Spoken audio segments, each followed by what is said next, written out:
There are moments in life when invisibility isn't metaphorical, when you walk into a room and it's as if you simply don't exist. That's exactly how Jerome Wilson felt the moment he entered the grand lobby of one of his own hotels. A self-made millionaire and the founder of a luxury hospitality empire, Jerome wasn't dressed in a suit or surrounded by assistants. He arrived alone, unannounced, just another guest. And yet, despite standing right at the front desk, fully present and patiently waiting, he was completely ignored. The receptionist, a young blonde woman named Kim, didn't even look up from her phone. She scrolled, tapped, and exuded an air of apathy so thick it could choke someone. When Jerome politely cleared his throat, she sighed, looked at him like he was an interruption, and muttered a dismissive, "Yeah?" No greeting, no warmth, not even basic courtesy. It was a moment that stung, not just because of the poor service, but because Jerome instantly recognized what was happening. He wasn't seen as a valued guest. He wasn't seen at all. For someone who had built an empire centered on excellence and respect, being treated like an afterthought in his own hotel wasn't just frustrating, it was personal. And in that quiet moment of dismissal, Jerome knew something was very wrong. This wasn't a bad day, this was a symptom of a deeper problem, and he was going to get to the bottom of it. What happened next confirmed what Jerome Wilson had already begun to suspect. This wasn't a simple customer service slip-up, it was something far more intentional. After being met with disinterest and thinly veiled annoyance, Jerome gave his name.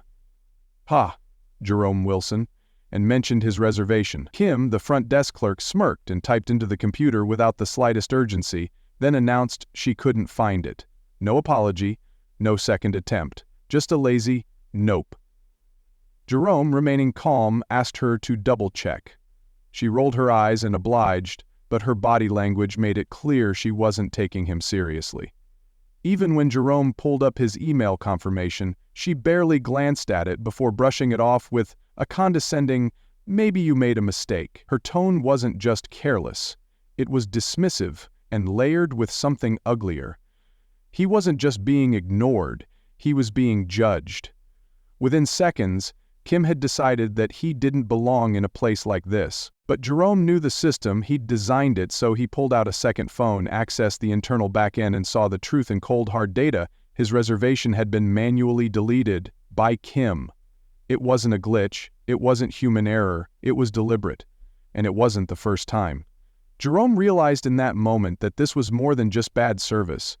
It was targeted disrespect, likely rooted in assumptions about his appearance. She looked at him and made a decision. This man doesn't deserve our best. And that wasn't just bad hospitality. It was personal. Jerome had faced discrimination before, but never in the house he built. And now he was determined to confront it head-on. Not just for himself, but for every guest who had ever been treated as less than in a place that was supposed to make them feel like royalty. Jerome didn't need to raise his voice to make an impact. His silence, his calm, and his confidence said everything. Holding up his phone, he revealed the screen to Kim, showing irrefutable proof. The internal log, time-stamped and clear, with her name next to the deletion of his reservation. For the first time that evening, Kim's smug demeanor cracked. Her eyes widened, her posture stiffened, and the color drained from her face. She tried to speak, to backpedal, to come up with an excuse, but Jerome cut her off sharply. "Don't even try it, Kim," he said quietly, firmly. The way she flinched was telling. She knew she'd been caught. And there, in the middle of a lavish hotel lobby filled with guests and staff, Jerome slowly took control of the moment. He didn't lash out, he didn't explode, he simply looked at her and said, "Now you're going to find me a room. Right now." Kim scrambled to comply, her confidence in shambles. She assigned him a room, but Jerome, who knew the floor plan better than anyone, immediately recognized it as the worst one in the building, right next to the elevators overlooking the dumpsters. A final petty jab. But Jerome wasn't just any guest, he was the Jerome Wilson, and he wasn't playing games. "Do I look stupid to you?" he asked her quietly. The silence that followed said it all. Other guests began to take notice, whispers spread. A bellboy froze mid-step. Everyone in the lobby could sense something big was happening. Jerome took the key card but didn't let it go unaddressed. He'd exposed her with grace and precision, proving that sometimes the most powerful response isn't yelling, it's showing people exactly who they're dealing with and making them realize how badly they've misjudged you. As Jerome settled into the room one he knew had been assigned out of spite, he didn't stew in anger. He strategized. This wasn't just about Kim anymore. What she did was deliberate, yes, but it was also enabled. She wasn't the disease, she was a symptom of something larger. Jerome opened his laptop and accessed the hotel's internal systems, combing through records, guest complaints, and incident reports tied to this location. What he found was infuriating but unsurprising. Kim's name showed up over and over again. Ignored complaints, racial discrimination reports, denied service without documentation. It was a pattern, and through it all, no action had been taken. That's when another name started to appear consistently. Stephen Lane, the hotel manager. Stephen wasn't malicious like Kim, but he was complicit in a quieter, more dangerous way, through inaction.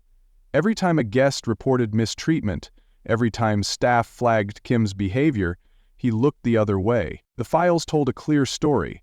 Complaints had been buried, conflicts left unresolved, and issues brushed off as misunderstandings. Why? Because Stephen didn't want confrontation. He was the kind of manager who believed problems disappeared if ignored long enough. But Jerome knew better. Problems like this grow in the dark. They take root. They rot the very foundation of what he built. In that moment, Jerome understood that firing Kim wouldn't be enough. If this hotel was going to live up to the values he founded his empire on, respect, dignity, world-class service, it would need more than a cosmetic fix. It needed a purge. He couldn't delegate this. He wouldn't send emails from a boardroom miles away. He had to be here, boots on the ground, reminding everyone exactly who he was and what he stood for. The reckoning had just begun. Jerome didn't waste time. Once the scope of the problem was clear, he walked straight out of the room, head high, calm but resolute. He wasn't just going to deal with this behind closed doors, he was going to make it known that accountability had arrived. The lobby was still buzzing, whispers spreading from guest to guest, staff to staff. Kim stood at the front desk, likely thinking she had survived the encounter, unaware that her day was about to get much worse. Jerome didn't acknowledge her. He walked directly into the manager's office without knocking.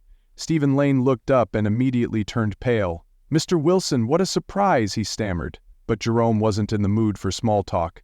"Cut the nonsense, Stephen. We need to talk." Within minutes, Stephen was standing in front of the entire lobby, face pale and drenched in sweat, delivering the termination Jerome had demanded.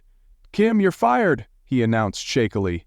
Kim tried to protest, her voice rising in desperation, but it didn't matter. The decision had been made and the evidence was undeniable.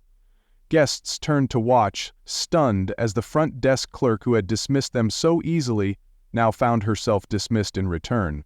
Jerome stood at a distance, arms crossed, eyes steady. It wasn't about revenge. It was about justice and setting a standard. But even that wasn't enough. As the lobby quieted down, Jerome walked to the front desk, picked up the hotel phone, and made a single call. "Shut this hotel down for a full audit," he said. "Compensate every guest, review every complaint, reevaluate every employee. If they can't meet the standard, they're gone."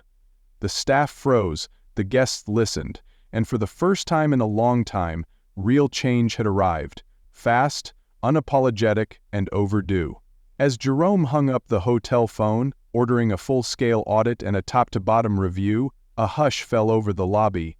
The staff stood frozen. The guests, who had been eavesdropping since the confrontation began, now leaned in, curiosity written all over their faces. A young front desk clerk finally worked up the courage to ask, "Do you work for corporate, sir?" Jerome turned to him with a small knowing grin. "Something like that." He paused, then added, "I'm Jerome Wilson." The silence that followed was deafening. A woman near the fireplace audibly gasped. The young clerk's eyes went wide. Stephen, standing to the side, looked like he might pass out. Until that moment, they had all assumed Jerome was just another frustrated customer. Maybe a little sharp, maybe a little too confident, but now everything snapped into focus. This was the man whose name was printed on the plaques, whose vision built this hotel chain, whose standards had clearly not been upheld here. Jerome didn't gloat, but he didn't hide his satisfaction either. He straightened his jacket and turned toward the elevators. "Excuse me," he said casually, "I have a business to clean up." With that, he disappeared behind the closing elevator doors, leaving a stunned lobby in his wake. But the message had landed. The owner had returned, not with press releases or vague promises, but with direct action.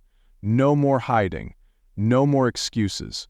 Now they knew exactly who he was and what he expected. And for everyone who had ever been ignored, mistreated, or made to feel invisible in that space, this was vindication. Jerome hadn't just reminded them of his power, he'd reminded them of their worth. Back in his suite, Jerome barely had time to pour himself a drink before a knock sounded at the door. It was Stephen. His face was pale, his hands fidgeting, his confidence nowhere to be found. "Mr. Wilson, please. I had no idea," he stammered. Jerome didn't move from the doorway. Arms crossed, he stared at the man who had let rot spread in one of his crown jewel hotels. "That's the problem, Stephen," Jerome said coldly. "You had no idea what was happening in your own damn hotel." Stephen scrambled to defend himself, pointing out that he had fired Kim just like Jerome asked. But Jerome shook his head slowly. "You think that fixes everything?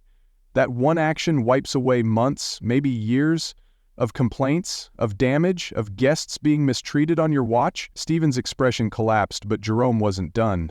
"You let this happen. You let her stay, ignored the complaints, brushed them aside like they didn't matter. And now, when I show up, suddenly you find your spine?" He took a long breath and stepped aside. "Pack your things." Stephen froze. "What?" "You're done," Jerome repeated. "You don't get to keep a job where your best defense is, 'I didn't know.'"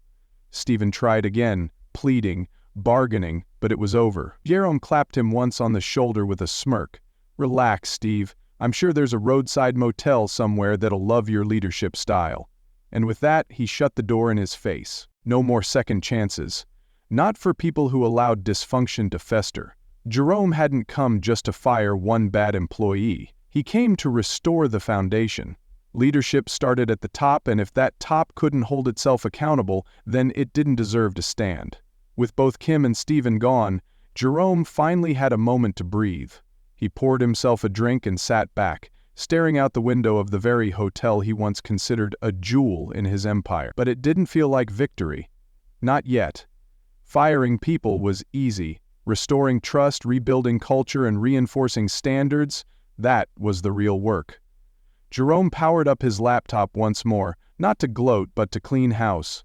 He pulled up a detailed report of all guest complaints submitted to this location over the past year. What he saw confirmed everything. Too many guests ignored, too many red flags missed. It wasn't just bad business, it was personal. His brand was built on making every guest feel seen, valued, and respected. Somewhere along the line, that standard had slipped, and now it was time to pull it back up. He personally issued refunds and compensation for every guest affected by poor service. Not just apologies, actions. Those who were mistreated would receive VIP status on their next stay, no matter who they were or what they looked like. That's how you run an empire, with integrity, accountability, and unwavering values. He blacklisted Kim across all properties. She wouldn't work in his system again. As for Stephen, his removal was a message to every other manager. Leadership isn't about holding a title, it's about protecting the standard. Jerome knew his presence had shaken the staff, but that was intentional. They needed to understand that excellence wasn't optional. He hadn't come for drama or revenge, he came for justice and reform. And going forward, no guest would walk into one of his hotels and feel invisible again, not on his watch, not in his house. Jerome Wilson was back, and the empire would rise stronger than ever. This story reminds us that true leadership isn't about titles or appearances. It's about presence, principles, and the courage to act when something is wrong. Jerome Wilson, despite his wealth and success, chose humility over ego and action over comfort. He didn't rely on status to demand respect. He allowed people's character to reveal itself. The lesson is clear. Dignity is not something that can be taken from you. It's something you uphold, even in the face of disrespect. And when you have the power to make things right, you must use it not for revenge, but for justice and restoration. As we age, we often reflect on legacy, what we leave behind. This story challenges us to think about the values we pass on: integrity, accountability, and the belief that every person deserves to be seen and treated with respect. In a world that often looks the other way, especially when the victims are quiet, it takes courage to step in and say, "Not here. Not on my watch." Whether in business, family, or community, let us be the kind of people who don't just build success, but who stand for something greater.